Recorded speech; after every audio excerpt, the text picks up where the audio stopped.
اے لطیفہ عرض کیا ہے دیوبندیوں کے امام، اس کا نام اشرف علی تھانوی صاحب ہے، وہ اپنی کتاب فضائل یومیہ کے اندر 3 مقامات کے اوپر لکھا، میرے غوث الثقلین کا ایک دھوبی تھا، جب وہ مر گیا تو بعد میں اس دھوبی کو کسی نے خواب میں دیکھا تو پوچھا کیا بنا، تو کہنے لگے کچھ بھی نہیں. فرشتے نے آ کے پوچھا من ربو کا، رب کون ہے؟ تو میں نے کہا میں تو غوث پاک کا دھوبی ہوں.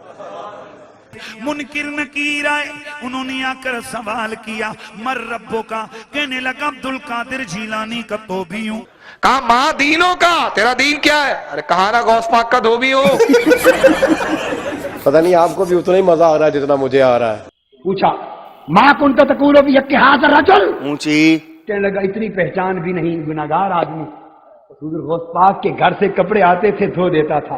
حضور غوث پاک کا دھوبی ہوں، اتنی بات قبول ہو، بخش دو نہیں تو سزا دے دو. فرشتے حیران، یا اللہ کیسے بندے سے پالا پڑا، اونچی جو سوال کرتے گے جواب ایک ہی دیتا ہے کہ میں عبدالقادر جیلانی کا دھوبی ہوں. فرشتوں نے کہا مولا کس بندے کے پاس بھیج دیا؟ اب تک 2 ہی بندوں سے واسطہ پڑا، ایک وہابی اور ایک سنی. حضور غوث اعظم قبر میں آئے اور فرمانے لگے کیوں تنگ کرتے ہو میرے ماننے والے کو، اونچی کیوں تنگ کرتے ہو میرے، یہ کوئی لوارث ہے اس کو تنگ کر رہے ہو؟ فرماتے ہیں حضور غوث اعظم نے فرمایا مجھ سے پوچھو کیا پوچھنا ہے، مجھ سے پوچھو. فرشتے کہنے لگے ہم پوچھتے ہی نہیں، ہم پوچھتے ہی نہیں، عبد القادر جانے اور خدا جانے. اور تانوں کھنگن نہیں دینا کسی نے. پتہ لگ جائے گا جو چمڑی لوے گی نا جڑے اس طرح دے بکواسات کرنے والے اور انہوں نے چھاپنے والے، تانوں کھنگن نہیں دینا کسی نے.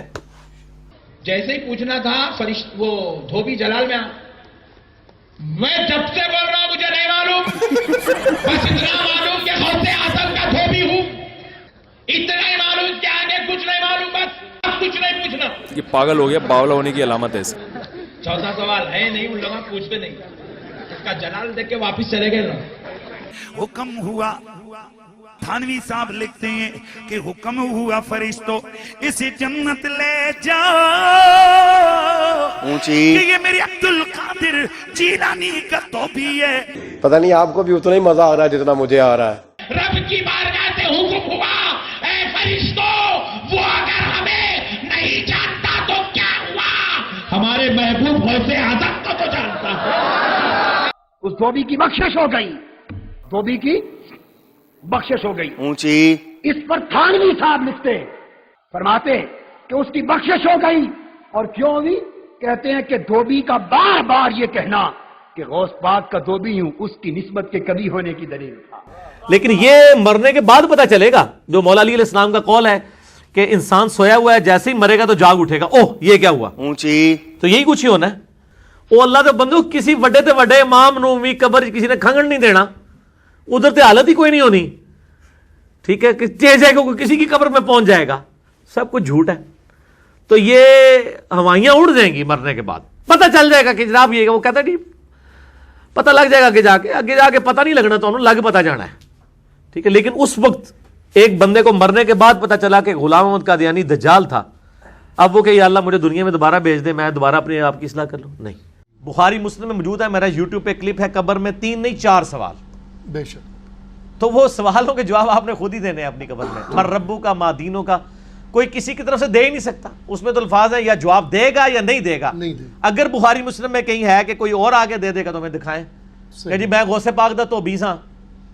ایک وہ بھی سنے ہیں نا، فرشتے آئے تو انہوں نے پہلا سوال کیا مر ربو کا، تو انہوں نے کہا میں شیخ عبدالقادر جیلانی کا دھوبی ہوں. اور یہ واقعہ اشرف علی تھانوی نے بھی نقل کیا ہوا ہے، صرف بریلوی نہیں بیان کرتے.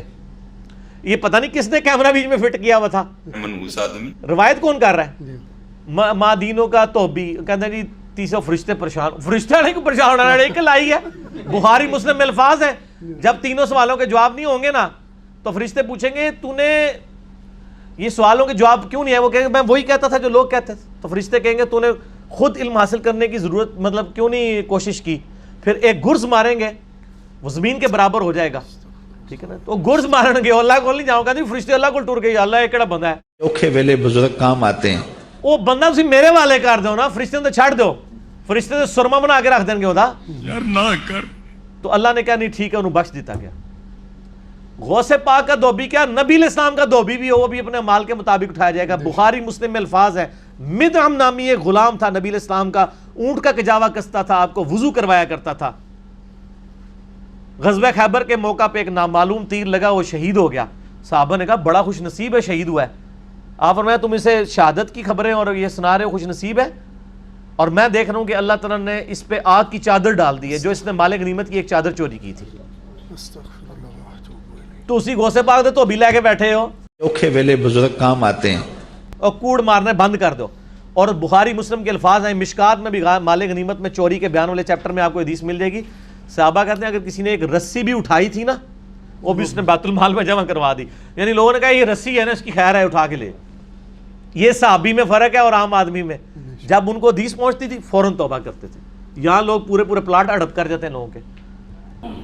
جامع ترمذی میں حدیث ہے کہ سیدنا عثمان غنی رضی اللہ تعالیٰ عنہ علیہ السلام کے بارے میں آتا ہے کہ وہ جب کبھی قبرستان جاتے تو اتنا روتے کہ ان کی داڑھی آنسوؤں سے تر ہو جاتی. تو اصحاب پوچھتے کہ آپ کے سامنے جب جہنم کا ذکر ہوتا ہے آپ پہ اتنی خشیت طاری نہیں ہوتی, لیکن قبرستان میں قبر کے سامنے یہ معاملات آپ کے ساتھ کیوں ہوتے ہیں؟ تو انہوں نے کہا کہ میں نے نبی علیہ السلام سے خود سنا تھا کہ قبر آخرت کی منزلوں میں سے پہلی منزل ہے, جس کی یہ منزل پھنس گئی اس کی اگلی منازل مشکل ہو جائیں گی, اور جس کی یہ منزل آسان ہوئی اس کی اگلی منازل آسان ہوتی چلی جائے گی. یہ وہ شخص کہہ رہا ہے جسے 3 دفعہ جنت کی بشارت ملی ہوئی ہے. ہمارے پاس کوئی جنت کا ٹکٹ نہیں ہے, اور ہماری بے پرواہی اپنے عروج کے اوپر ہے. اسی کو پنجابی میں کہا جاتا ہے نا, عقل نہ ہوئے تے موجیں ہی موجاں, عقل ہوئے تے سوچیں ہی سوچاں. جسے عقل نہیں ہوگی وہ موجیں مارے گا کیونکہ اسے پتہ نہیں ہے نا, لیکن جسے عقل ہوگی وہ سوچے گا کہ یار یہ معاملہ تو بڑا خطرناک ہونے والا ہے. صحیح بخاری میں حدیث ہے, نبی علیہ السلام نے فرمایا آپ ایک جگہ سے گزرے, کچھ اصحاب آپس میں یعنی ہنسی مذاق کرتے ہوئے ہنس رہے تھے, تو آپ کھڑے ہو گئے. آپ نے فرمایا جو کچھ میں جانتا ہوں نا, اگر تم جان لیتے تو بہت کم ہنستے, زیادہ رویا کرتے. بہت سیریس کیس ہونے والا ہے. صحیح مسلم میں حدیث ہے, آپ علیہ السلام فرمایا میں نے ارادہ کیا کہ میں اللہ سے دعا کروں کہ تمہیں عذاب قبر سنوا دے. دکھانے والی تو کہانی ختم سر, سنوا دے. لیکن مجھے ڈر ہوا کہ اگر تم نے عذاب قبر سن لیا تم اپنے مردوں کو دفنا نہیں چھوڑ دو گے, ایسی خشیت تم پہ طاری ہو جائے گی. لیکن یہ اللہ تعالیٰ نے سب کچھ پردے میں رکھا ہوا ہے سر. صحیح بخاری میں حدیث ہے کہ میت جو ہے وہ چارپائی پہ کلام کرتی ہے. نیک میت کہتی ہے مجھے جلدی جلدی میری جگہ کی طرف لے چلو, اور جو بری میت ہے وہ چیخو پکار کرتی ہے کہ مجھے کہاں لے کر جا رہے ہو.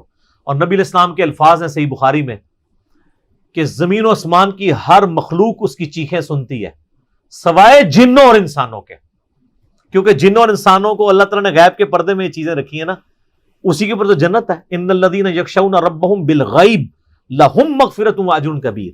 جو لوگ بن دیکھے اپنے رب سے ڈرتے ہیں ان کے لیے مغفرت ہے اور اجر کبیر ہے. دیکھ کے تو سب نے مان لینا ہے, پھر سر اس سے بھی آگے اگر آپ چلے جائیں, صحیح بخاری میں یہ حدیث موجود ہے کہ جب میت کو سوالات کے جوابات نہیں آتے نا تو فرشتے اس سے پوچھتے ہیں کہ تجھے سوالات کے جوابات جو نہیں آئے یہ کیا معاملہ تیرے ساتھ ہوا؟ تو وہ کہتا ہے میں تو وہی کہتا تھا جو لوگ کہتے تھے, سن سنا کے سننی, ٹننی پڑھ پڑھا کے سننی نہیں. تو فرشتے کہتے ہیں تو نے خود پڑھ کے سمجھنے کی کوشش کیوں نہیں کی؟ پھر فرشتے اسے ایک گرز مارتے ہیں جس سے وہ زمین کے اوپر بالکل جس کو کہتے ہیں نا پیرلل ہو جاتا ہے, زمین کے خاک بن جاتا ہے, اور اس کی جو گرز کی اگینسٹ اس کی چیخو پکار ہے اس کو جن و انس کے علاوہ تمام مخلوقات سنتی ہیں. اگر یہ سن لیں تو ظاہر ہے یہ تو پھر انسان کے بچے نہ بن جائیں. یہ اللہ نے پردہ رکھا ہے, ورنہ تو آپ بڑے بڑے بزرگوں کو دفنا کے نکل رہے ہو نا, ان کے پردے جو ہے نا وہ جنازہ یعنی اس قبرستان کے گیٹ تک پہنچتے ہوئے ساری بزرگی کھل گئی ہو, دلال کی بات پیچھے سے آ جائے یار نہ کر. ٹھیک ہے, لوگ ایسے بزرگی کا دعویٰ بھی پھر چھوڑ دیں گے, وہ ڈرتے رہیں گے نا. تو یہ اللہ نے پردے رکھے ہوئے. منحوس آدمی